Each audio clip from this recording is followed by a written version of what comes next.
ధన్యవాదాలు అధ్యక్ష. గౌరవ సభ్యురాలు శ్రీమతి గల్లా మాధవి గారు అడిగిన మొదటి ప్రశ్నకి సమాధానం, రెండో ప్రశ్నలకు సమాధానం. రాష్ట్రంలో ఆహార వ్యాపార నిర్వాహకుల నమోదుతో సహా ఆహార కల్తీని నివారించడానికి ఆహార భద్రతా శాఖ అవసరమైన చర్యలు తీసుకుంటుంది. సూచించిన భద్రత మరియు పరిశుభ్రత ప్రమాణాలకు అనుగుణంగా ఉండేలా చూసుకోవడానికి అందరూ ఆహార వ్యాపార నిర్వాహకులు నమోదు చేసుకోవాలి లేదా లైసెన్స్ పొందాలి.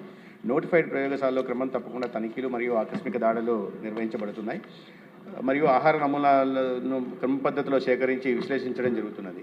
2023-24 నుండి జనవరి 2026 వరకు మొత్తం 16,730 నమూనాలను పరీక్షించడం జరిగింది. వాటిలో 1,407 సురక్షితం కానివి లేదా నాణ్యత లేనివి లేదా తప్పుడు బ్రాండ్ చేయబడినవిగా గుర్తించడమైంది. కోర్టులలో ప్రాసిక్యూషన్ చేయడం ద్వారా జరిమానాలు విధించడం వంటి తగిన చర్యలు తీసుకోవడమైంది. ధన్యవాదాలు. మాధవి గారు. ధన్యవాదాలు అధ్యక్ష.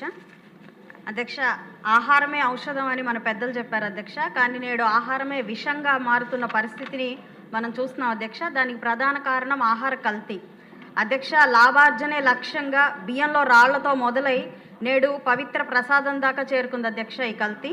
అధ్యక్ష, జీర్ణ వ్యవస్థ, నాడీ వ్యవస్థ కుప్పకూడమే కాక క్యాన్సర్ మహమ్మారి గుప్పెట్లోకి తీసుకువెళ్ళి ప్రాణాలను కబలిస్తుంది అధ్యక్ష ఈ కల్తీ. అధ్యక్ష, కల్తీకి పాల్పడిన వారి పట్ల సరైన కఠిన చర్యలు లేకపోవడం, సమర్థవంతమైన తనిఖీ వ్యవస్థ లేకపోవడం వల్ల విచ్చలవిడిగా కల్తీకి పాల్పడుతున్నారు అధ్యక్ష. అధ్యక్ష, 2014-19లో ఫుడ్ సేఫ్టీ ఇండెక్స్ ప్రకారం విభజిత ఆంధ్రప్రదేశ్ 100 పాయింట్లకు 47 పాయింట్లతో 10వ స్థానంలో ఉన్న పరిస్థితి అధ్యక్ష.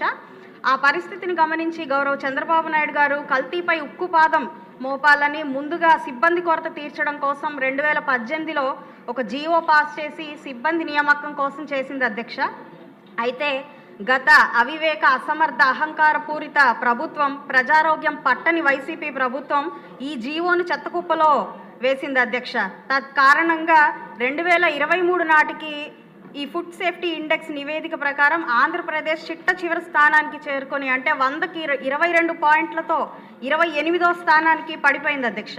ఇప్పుడు మరలా మన ప్రభుత్వం టెస్టింగ్ ల్యాబ్లు ఏర్పాటు చేసి సిబ్బంది నియామకం కొంత చేసి చిట్ట చివరి స్థానం నుండి పైకి వస్తూ క్యాచింగ్ అప్ స్టేట్గా ఎదగడం హర్షణీయం అధ్యక్ష. అయినప్పటికీ జనాభా నిష్పత్తి ప్రకారం సిబ్బంది లేని పరిస్థితి కనపడుతుంది అధ్యక్ష. తనిఖీ వ్యవస్థ కూడా పటిష్టం చేయాల్సిన అవసరం ఇంకా ఉంది అధ్యక్ష. విచ్చలవిడి ఆహార విక్రయ కేంద్రాలు మీద దృష్టి సారించాల్సిన అవసరం ఉంది అధ్యక్ష. నియంత్రణ లేక వీధికి 10 హోటల్స్, చిరుతిళ్ళ బండ్లు వెలుస్తున్నాయి అధ్యక్ష. FSSAI అగ్మార్కులు ఉన్న సరుకులపై కొంత ప్రజలకు అవగాహన ఉన్నప్పటికీ హోటల్లో తమ ప్లేట్లలో వడ్డించబడే ఈ ఆహారం కంటికింపుగా, ముక్కుకు హాయిగా, పంటికి కమ్మగా ఉంటే చాలు అనుకునే ఆలోచన మారాలి అధ్యక్ష. ఇందుకు అనేక అవగాహన కార్యక్రమాలు చేపట్టాలి అధ్యక్ష. ఇది ఎన్నో సమస్యల్లో ఒక సాధారణ సమస్యగా కాకుండా దీనిని అప్కమింగ్ డిజాస్టర్గా, అంటే రాబోయే ప్రాణాంతక విపత్తుగా దీన్ని గుర్తించి కల్తీ పట్ల, శిక్షల పట్ల కఠినమైన నిర్ణయాలు తీసుకోవాల్సిందిగా గౌరవ వైద్య ఆరోగ్య శాఖ మంత్రివర్యులు కోరుతున్నాను అధ్యక్ష. బొలిశెట్టి శ్రీనివాస్ గారు. ధన్యవాదాలు అధ్యక్ష. మరి ఈరోజు కల్తీ అనేది పాల దగ్గర చూసుకుంటే, ఒక పాలు చక్కగా మనకి ఇస్తారంటే దాంట్లో యూరియా కలుపుతున్నారు అధ్యక్ష, దాంట్లో జిగురు కలుపుతున్నారు అధ్యక్ష. మరి దీని మీద ఏమాత్రం నియంత్రణ లేదు అధ్యక్ష. అంతేకాకుండా నెయ్యి చూసుకుంటే పామ్ ఆయిల్తో తయారు చేసిన నెయ్యి, జంతువుల కొవ్వుతో తయారు చేసిన నెయ్యితో ఆహార వస్తువులు తయారు చేస్తున్నారు అధ్యక్ష. టేస్టింగ్ సాల్ట్ అనేది మన భారతదేశంలో దాన్ని బ్యాన్ చేయాల్సిన అవసరం ఉంది అధ్యక్ష. దాన్ని యథేచ్ఛగా వాడి ప్రజల యొక్క ప్రాణాలతో ఆడుతున్నారు అధ్యక్ష వ్యాపారస్తులు. అదేవిధంగా కాఫీ, టీల్లో కూడా చింతపిక్కల పొడిని వాడుతున్నారు అధ్యక్ష.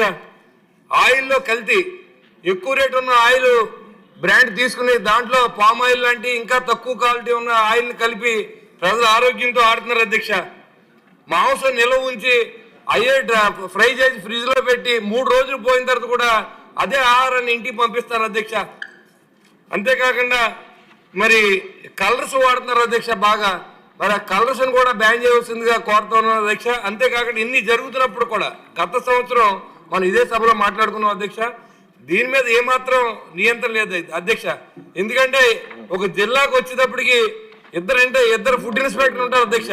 వాళ్ళిద్దరి వల్ల దాదాపుగా ఉన్న మున్సిపాలిటీల్లో కానీ పల్లెటూరులో కానీ ఉన్నటువంటి ఎక్కడ కూడా తనిఖీలు లేవు అధ్యక్ష. ఎవరైతే కల్తీ చేస్తారో వాళ్ళకి కఠినమైన శిక్ష విధించేలా చట్టం తయారు చేస్తాం కానీ ఇది కంట్రోల్ అవ్వదని చెప్పి మీ ద్వారా కోరుతున్నాను అధ్యక్ష. ఇవాళ పాలు అనేవి నీళ్ళ కంటే తక్కువ రేటుకి అమ్ముతున్నారు. అవన్నీ కల్తీ జరుగుతుంది కాబట్టి దాన్ని కూడా నియంత్రణ చేయవలసిందిగా మీ ద్వారా మంత్రి గారిని కోరుతున్నారు అధ్యక్ష.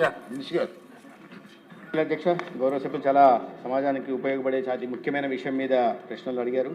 ఈ అధ్యక్ష, దీంట్లో ప్రభుత్వం వైపు నుంచి గత ప్రభుత్వం వీటిని పూర్తిగా నిర్వీర్యం చేసి గాలికి వదిలేసి ప్రజా ఆరోగ్యాన్ని కూడా గాలికి వదిలేయడం జరిగింది అధ్యక్ష. తనిఖీలు నిర్వహించడం విషయంలో కానీ లేదా స్టేట్ ల్యాబొరేటరీని ఏర్పాటు చేసే విషయంలో కానీ లేదా సిబ్బంది నియామకంలో చేసిన నిర్లక్ష్యం కారణంగా ఇవాళ ఈ పరిస్థితులు ఎదురవుతున్నాయి అధ్యక్ష. అయితే వీటిని సరిచేసే ప్రయత్నం ఇవాళ రాష్ట్రంలో కూటమి ప్రభుత్వం వచ్చిన తర్వాత మొదలైంది. దానికి అనుగుణంగానే ఇవాళ పరీక్షలు నిర్వహిస్తున్నాం. అనేక చోట్ల ఈ సింథటిక్ ఫుడ్ కలర్స్ అనేక ఆహార పదార్థాల్లో వాడుతున్న మాట కూడా వాస్తవం అనే విషయాలు వచ్చాయి అధ్యక్ష. ఇటీవల గుంటూరు, విజయవాడ, రాజమండ్రి ఇటువంటి చోట కూడా ఆకస్మిక తనిఖీలు నిర్వహించడం జరిగింది. దీంట్లో ప్రధానంగా ప్రజలకు కూడా అవగాహన ప్రజలు కూడా భాగస్వామ్యం చేయాల్సింది అధ్యక్ష. ఎందుకంటే కలర్ ఉంది కదా బాగుంటుంది అనే ఉద్దేశంతో హోటళ్ళలో వెళ్తున్నారు. అటువంటి వాటి మీద కంప్లైంట్ చేయాల్సిన అవసరం ఉంది. 2 టోల్ ఫ్రీ నెంబర్లు కూడా ఉన్నాయి అధ్యక్ష. ప్రజలు ఎక్కడన్నా కల్తీ కానీ ఈ సింథటిక్ కలర్స్ వాడడం వల్ల బెల్లంలో కూడా సింథటిక్ ఫుడ్ కలర్ వాడుతున్నారు బ్రౌన్గా రావడం కోసం, కలర్ రావడం కోసం, లేదా చిల్లీ చికెన్లలో ఎర్రగా ఉండడం కోసం సింథటిక్ ఫుడ్ కలర్స్ వాడుతున్నారు. ఇవన్నీ ఆరోగ్యాన్ని అనారోగ్యానికి గురి చేస్తే అధ్యక్ష చాలా తీవ్రమైన క్యాన్సర్ బారిన పడే అవకాశం కూడా ఉంది. కాబట్టి దీని మీద విస్తృతమైన చర్చ జరగాల్సి ఉంది. ప్రజల్లో దీని మీద అవగాహన కలిగించాల్సి ఉంది. చాలా విస్తృతంగా ఈసీ ప్రోగ్రాంలను తీసుకొచ్చి ఇవాళ ఈ హోర్డింగ్లలో కానీ లేదా రైల్వే స్టేషన్లలో కానీ బస్ స్టాండ్లలో కానీ అనేక రకాలుగా వీటిని ప్రజల్లో అవగాహన కల్పించే ప్రయత్నం చేస్తున్నాం అధ్యక్ష. మరింత ముందుకు తీసుకెళ్లాల్సింది ఒకవైపు అవగాహన కలిగించే కార్యక్రమాలు, రెండవ వైపు తనిఖీలు నిర్వహించడం, మూడవ వైపు ఈ సేఫ్టీ ల్యాబొరేటరీని వెంటనే తయారు చేసి మొదలుపెట్టి ప్రారంభించి వాటిలో ఈ తనిఖీల తర్వాత శిక్ష తీసుకుని. అయితే దీంట్లో ఒక విధి ఏంటంటే అధ్యక్ష, ఈ తనిఖీల్లో అన్సేఫ్, సబ్స్టాండర్డ్, బ్రాండెడ్ ఇటువంటి వాటిల్లో కేవలం అన్సేఫ్ విషయంలో మాత్రమే జైలు శిక్ష వేయడానికి అవకాశం ఉంది. అయితే మ్యాక్సిమం 6 నెలల దాకా ఉంది అధ్యక్ష. కాబట్టి దీంట్లో కావాల్సిన భయాన్ని ఈ తప్పులకు పాల్పడుతున్న అవతకులకు పాల్పడుతున్న వాటిలో కలిగించలేకపోతున్నామనే ఒక భావన అయితే ఉంది. ఈ పరిస్థితిని మరింత కాస్త విస్తృతంగా ఆలోచించి ఏ రకంగా ఈ కేంద్ర ప్రభుత్వ FSSAI ద్వారా కూడా ఒకసారి సంప్రదించి దీన్ని మరింత కఠినతరమైన చర్యలు తీసుకోవడానికి అవకాశం ఉందా అనే విషయం మీద గుర్తించి ఖచ్చితంగా తనిఖీలు నిర్వహించడం, అదేవిధంగా అవగాహన కల్పించడం మీద ప్రత్యేకంగా దృష్టి పెడతామని ఈ సందర్భంగా నేను సభ్యులకు మీ ద్వారా తెలియజేస్తున్నాను అధ్యక్ష. ఓకే అండి. నెక్స్ట్ క్వశ్చన్ 1448 అండి.